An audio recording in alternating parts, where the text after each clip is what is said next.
I have children of my own and just feel like I relate. A local family isn't feeling a lack of support after the murder of their young son. He was in the right place at the right time. He did a life-saving thing for her, and that's huge. How an off-duty Lexington paramedic helped rescue 2 teens injured in a crash. Stop by this house, turn up your radio, and bring a can of food. These Christmas lights are helping feed the hungry.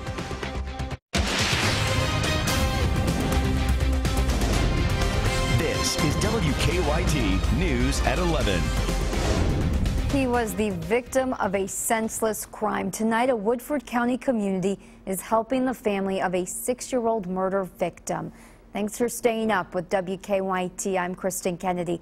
Police say Logan Tipton was stabbed and killed earlier this week at his home in Woodford County. Tonight, hundreds of people are attending a car and truck meet to help raise money for the Tipton family. WKYT's Caitlin Sentner is at the meet with our top story at 11. Hundreds pulled into Versailles Saturday evening for a car and truck show, but the focus wasn't that. I learned about it about 3 o'clock this afternoon. Terry Walls is from Taylorsville. He quickly decided he needed to support the family of 6-year-old murder victim Logan Tipton. He didn't know them. I had to come up and show support. A local man and stranger to the Tiptons organized this entire event. I knew there was already a GoFundMe page, but wanted to try to do something local people could get up behind. T-shirts and stickers with Logan's name and number were on sale, but the Tiptons will receive something indicative of the support behind them. A car hood signed by those from both near and far away. Something tragic happens to a family around here, we all kind of get together. My prayers go out to the Tiptons. And donations, they need support, they need help, I know, so we're here to do that. In Versailles, it's the nicest thing we can do. Caitlin Sentner, WKYT. That fundraiser goes on until midnight tonight. We are tracking a developing story out of Lexington tonight. Police are looking for a missing 1-week-old infant. They tell us a 14-year-old girl walked away from her foster home in McConnell's Trace with her baby.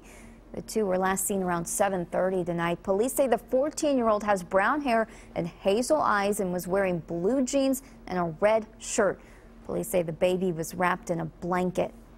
2 teenagers are recovering tonight after a wreck on Interstate 64 in Franklin County. The Franklin County Sheriff says a 16-year-old driver lost control of her car and hit a guardrail.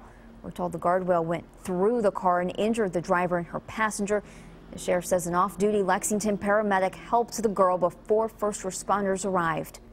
Was able to render first aid and probably what I would think probably saved her life. He was gone by the time I got to the scene, and but he did a life-saving thing for her, and that's huge. The driver went to UK hospital. Her family says she has surgery scheduled for Monday. Doctors treated and released a passenger in the car. Both teenagers are students at Franklin County High School. New tonight, police in southern Kentucky have arrested a man accused of breaking into a home and shooting the homeowner. 20-year-old Cody Stanton is charged with robbery, assault, and criminal possession of a forged instrument. Deputies in Lincoln County tell us he broke into a home on Esther Spur Road Thursday night and shot the homeowner in the leg. We're told he then stole some cash and prescription medicine. We are learning about the man killed in a fire in Whitley County. The fire started around 9 last night at a home on 4th Street in Corbin. The Whitley County coroner says 44-year-old Carl Hammonds was breathing when firefighters pulled him out of the home, but then went into cardiac arrest.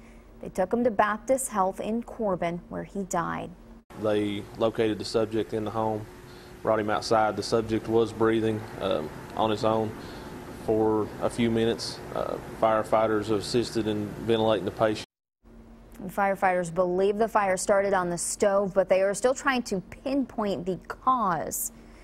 Records are made to be broken, right? Today we saw some record-breaking temperatures across the Commonwealth. WKYT's Mike Linden is tracking a Sunday that may feel a lot like today did. More warm weather, Mike? That's right, Kristen. It looks like we will just have part 2 tomorrow, if not even a little bit warmer, thanks to some additional sunshine. But what's important to really look at is we're past 11 o'clock this evening. It's still warmer than a warmer than normal day would be here in the middle of December, when temperatures should be in the upper 40s. We're still holding on to the upper 50s and low 60s into the evening hours here as warm air continues to funnel in from the Gulf of Mexico. You can see, though, if you look toward the western half of Texas, we're beginning to see the signs of that cooler air advancing forward. That will be the case as we move into Monday. We'll still feel the warm air from the Gulf of Mexico into our Sunday, but things are about to change big time into the work week here. Not only will we take a step down temperature-wise Monday, but an even bigger step as we head into the second half of the work week, where old man winter could be rearing his ugly head. It looks like we could be looking at some potential flakes to close out the work week. Coming up, I'll show you exactly what we'll see and the potential for it. Kristen? Mike, a Lexington man is carrying on a family tradition and leaving a legacy of his own. You might know his house on Mount McKinley Way. He decorates it with thousands of lights all set to music, and he helps feed the hungry. WKYT's Garrett Weimer has the story, new at 11. Even on a silent night, this is a sight to see. Merry Christmas and welcome to Mount McKinley Lights. Turn on the music and it really brings comfort and joy. I just like seeing all the people's smiles and wondering how it works and how we get the music into your car to dance to the lights, and just the smiles is just unbelievable. Matthew Smith says he's carrying on a tradition his family started years ago. I figured I'd just go ahead and step up and just bring lights to Lexington and get it bigger and bigger and bigger and bigger each year, and obviously you see what it's grown into now.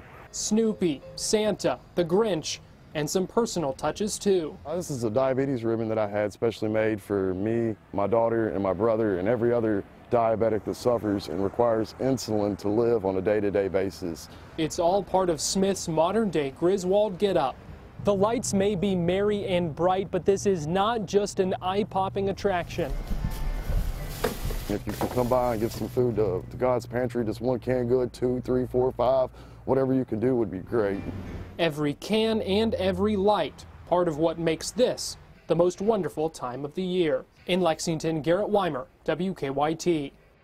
Smith says last year they collected 389 pounds of food. His goal this year is 400. A Lexington business is teaming up with a local charity to bring some holiday cheer to those who may not have any. Volunteers with Wildcat Moving and the Toy Chest wrapped hundreds of gifts for children across Kentucky today. People dropped off new clothes and toys for the kids. Employees with Wildcat Moving talked to us about the importance of giving this season. Everybody should be involved in doing something like this. I think there's more kids out there that we all realize that don't have as much as we have, and we're all fortunate enough to give back. So it's really important that everybody does something like that, and we're just really happy to be a part of it. The two groups collected gifts for more than 375 kids. And this morning in Madison County, more than 100 kids from 11 counties took part in this year's Shop with a Trooper. Donations and fundraisers throughout the year support the program. All children participating receive shoes, clothes, and of course, a couple toys. Christmas came early for kids in Knott County this morning. Kenny Champion's family holds Christmas with Kenny's kids in his memory every year. Champion died several years ago from cancer. And Kenny's family says the goal of the day is to give back to the community. Unfortunately, we lost him, but that fall, we renamed the event. It was a Knott County Christmas, and we changed it to Christmas with Kenny's Kids. Each child gets a gift, a meal, and a chance to meet Santa.